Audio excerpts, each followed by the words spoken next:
So imagine a big explosion as you climb through 3,000 feet.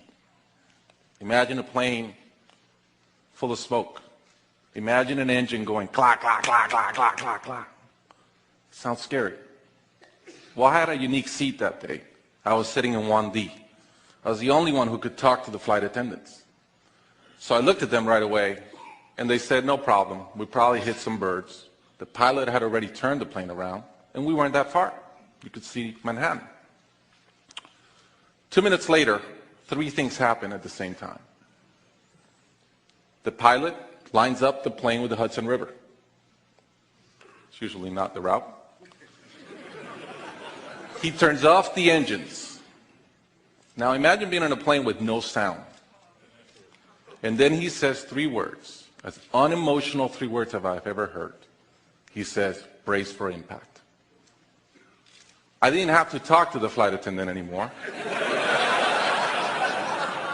I could see in her eyes, it was terror. Life was over. And I want to share with you 3 things I learned about myself that day. I learned that it all changes in an instant. We have this bucket list, we have these things we want to do in life, and I thought about all the people I wanted to reach out that I didn't, all the fences I wanted to mend, all the experiences I wanted to have and I never did. As I thought about that, later on I came up with a saying, which is, I collect bad wines. Because if the wine is ready and the person is there, I'm opening it.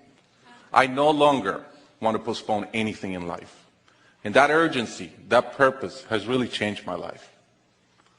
The second thing I learned that day, and this is as we clear the George Washington Bridge, which was by not a lot, I thought about, wow, I really feel one real regret. I've lived a good life.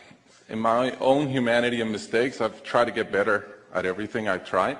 But in my humanity, I also allow my ego to get in. And I regretted the time I wasted in things that did not matter with people that matter. And I thought about my relationship with my wife, with my friends, with people.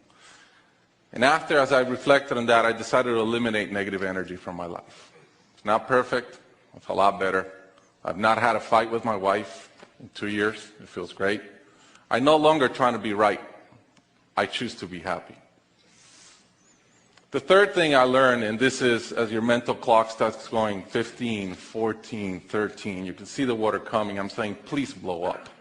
Right? I don't want this thing to break in 20 pieces like you've seen in those documentaries.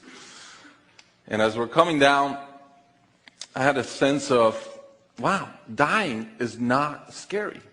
It's almost like we've been preparing for it our whole lives. But it was very sad. I didn't want to go. I love my life.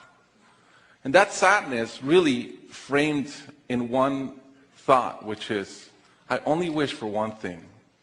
I only wish I could see my kids grow up. About a month later, I was in a performance by my daughter, first grader, not much artistic talent, yet. And I'm bawling, I'm crying like a little kid. And it made all the sense in the world to me. I realized at that point, by connecting those 2 dots, that the only thing that matters in my life is being a great dad.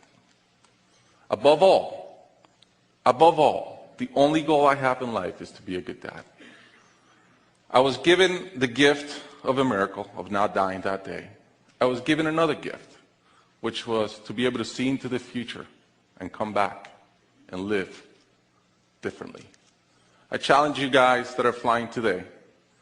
Imagine the same thing happens on your plane, and please don't. But imagine, and how would you change? What would you get done that you're waiting to get done because you think you'll be here forever?